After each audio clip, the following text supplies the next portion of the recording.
Okay, so I'm back with a part three, and I'm actually going into the prophecy that I was reading to those brothers. Isaiah chapter, because brothers and sisters, you need to know this. For you who don't know this, don't know the Gentiles are going to help us. You need to understand it. Isaiah chapter 11, verse 10. I'm in the wee hours, brothers and sisters. If I showed you the clock says 4:34. I've been up all day, and I come in, and I'm doing what the Most High God has touched my heart to do. Isaiah chapter 11, it tells us in verse 10, and in that day there shall be a root of Jesse. In that day there should be a root of Jesse which shall stand for an ensign. An ensign is a miracle, brothers and sisters. It is a beacon for the children of Israel to come to. God's Son has allowed us to see his works, but then we have an end time king that the Most High God show you that's living in this time. God would do something miraculously to show you who he is. And that's what that's talking about. Which shall stand for an ensign of the people. And then he says, to it shall the Gentiles seek. The Gentiles, the non-Jews. And this is what the brothers say. No, that's not. Go to Strong's Concordance, brothers and sisters. You're going to see that's 1471. Go eat. That's other nations. Non-Jews. Non-Jews. They're seeking the ensign. They're seeking King David's seed in end time, who's walking the earth. That's what they're seeking. They're seeking him. Then it says, in his rest should be glorious. What rest? I'm talking about the rest that's getting ready to come in when we leave up out of this land. When we leave up out of this land. Then it says, I'm going to go to verse 12. And it says, and he shall set up an ensign for the nations. For the nations, that's the Gentiles. And shall simmer the outcasts of Israel, and gather together the dispersed of Judah from the four corners of the earth. So the ensign is set up, brothers and sisters. The nations are looking for it. The nations are going to help out. And the Judah is going to be gathered from the four corners of the earth, brothers and sisters. I'm going to Isaiah 49 to make it even simple for you, as I try to do for those brothers of I.S.U.P.K. He tells us in verse 22, he just comes out and said it. Isaiah just come out and said in verse 22, he says, thus saith the Lord God, behold, I will lift up my hand to the Gentiles, and set up my standard to the people, and they, being the Gentiles, shall bring thy sons in their arms, and thy daughters shall be carried upon their shoulders. So he said that the Gentiles, this is why the Gentiles are seeking after the ensign, because they know it ties them into King David's seed, the one who shall rule, brothers and sisters. They know this. So guess what? They want to know the ensign. The ensign is a red sky, brothers and sisters. Go to my Facebook. You'll see all this stuff. The Most High God did that in 2015, April 2015, on the 22nd, when he blew the volcano down there in Chile, and the sky turned red. That's the ensign, brothers and sisters. That's the ensign. So we see the Most High God tells us that the Gentiles are the ones who are going to actually carry our sons and daughters back. Then he says in verse 23, is Isaiah 49, verse 23, and kings shall be thy nursing fathers, and their queens thy nursing mothers. They shall bow down to thee with their face toward the earth, and lick up the dust of thy feet.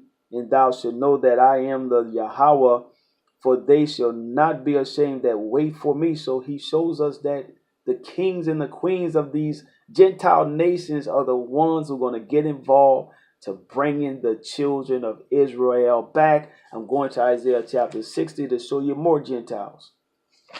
Isaiah 60 verse 9. He says, surely the owls shall wait for me. The owls, the Gentile nations, the owls. If you go to Genesis chapter 10, you'll see when it comes to Japheth's seed, it shows Japheth's seed being of the owls. being of the Isles. I'm talking about the Mediterranean Sea area. They actually control that area because they dealt with ships, brothers and sisters. Not only did Dan deal with ships, but those of the seed of Japheth dealt with ships. Then he says, in the ships of Tarshish, Japheth's seed, grandson of those of Russia and Turkey, brothers and sisters. When you look at Genesis chapter 10, you'll see that Tarshish is in the line of the seed of Japheth. The Isles are of the Mediterranean Sea, brothers and sisters. That's where Japheth ruled. They control that. Kittim, Shittim, stuff like that. Shittim. I'm not the what you thinking it is, but I'm talking about that's how it was actually said. With the M on the end, I am on the end. Then he shows us in the ships of Tarshish first to bring thy sons from far, their silver and their gold with them unto the name of the Yahweh thy God, and to the Holy One of Israel, because he had glorified thee. So that's your reparations. The Gentiles are going to come with their ships. The Mediterranean, they're going to be coming out of the Mediterranean. The ships of Tarshish and those of the Isles, they're going to be coming, brothers and sisters, to North America. And guess what? They're going to come and get you. And you're going to have your reparations. You're going to have your reparations. The Most High God has given this message to me. I put it out. Being the king, being the leader of the children of Israel. Even though there's those that do not acknowledge it. But if you go to Mashiach ben David, Mashiach,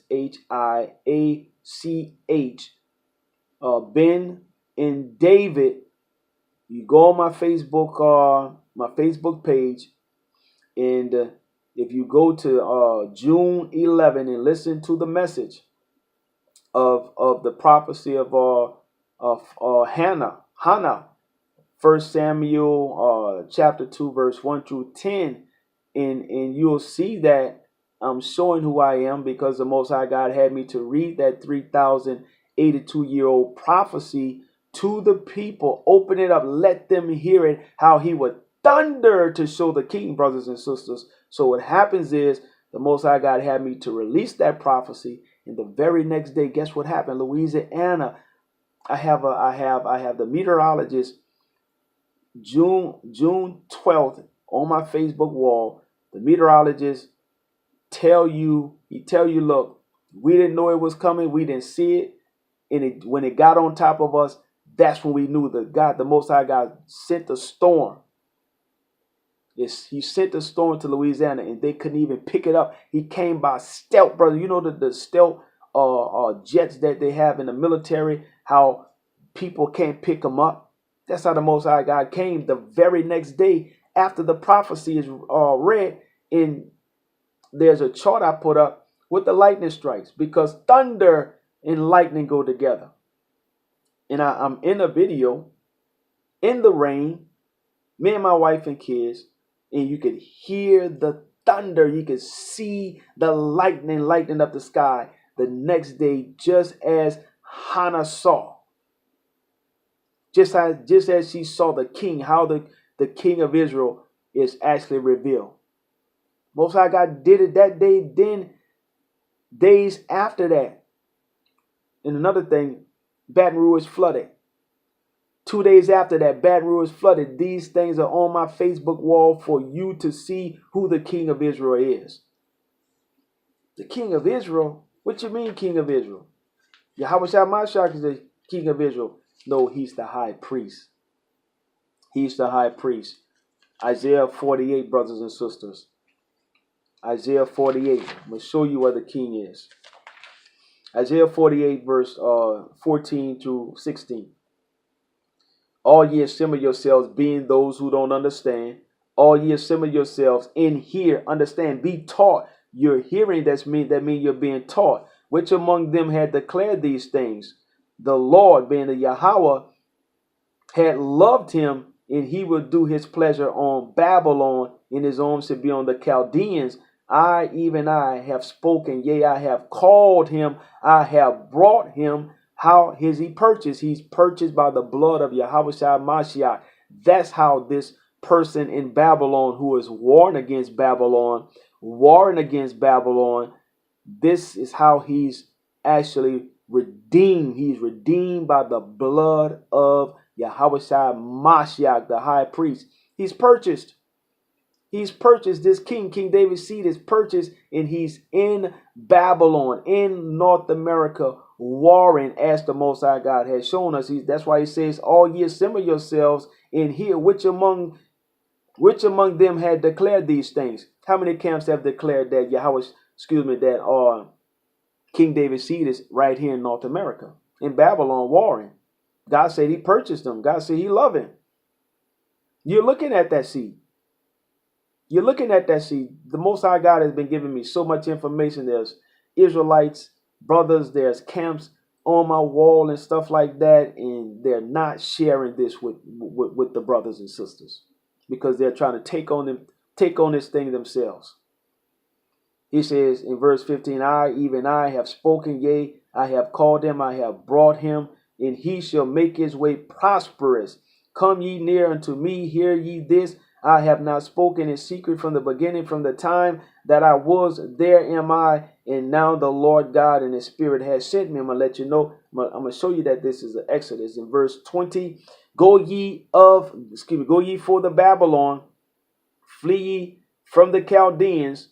That's who I'm warning against. The Chaldeans being the wise men, the magicians and astrologers and meteorologists and all these ologists and different things, magicians and stuff. Same people that Moses fought against when he went into Egypt to liberate, set free the children of Israel by the hand of the Most High God. Look at my wall. You're going to see a lot of powerful stuff.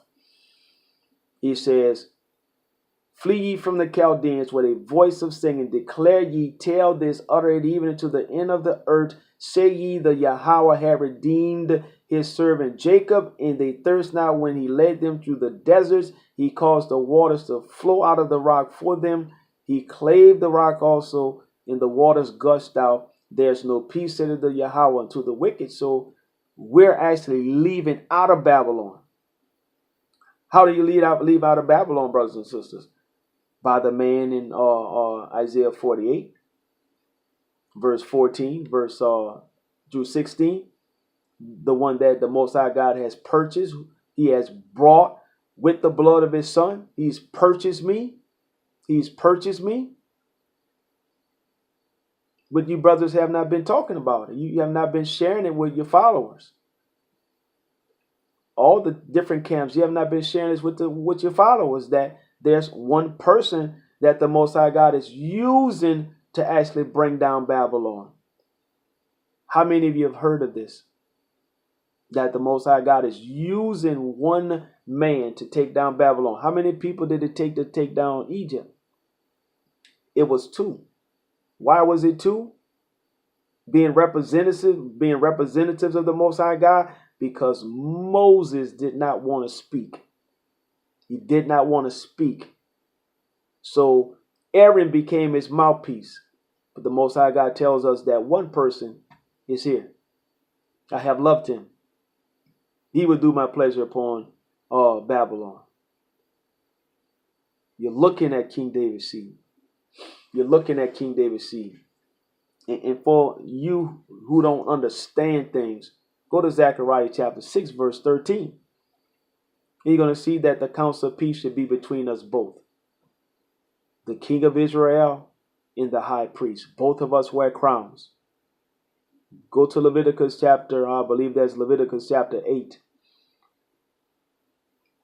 Aaron the high priest, he was anointed with oil. So he's a Mashiach. He's a Messiah. He's anointed with oil by Moses. And he also wore a crown. So they make him a priest king. You have a governing king, you have a priest king. Zechariah chapter 6 verse 13 show you both of those are going to rule together. So let's get that straight. Let's get it right. And let's get a move on. Stop all this hating and all this. We're going to part 4. We're going to part 4. We're going to part 4.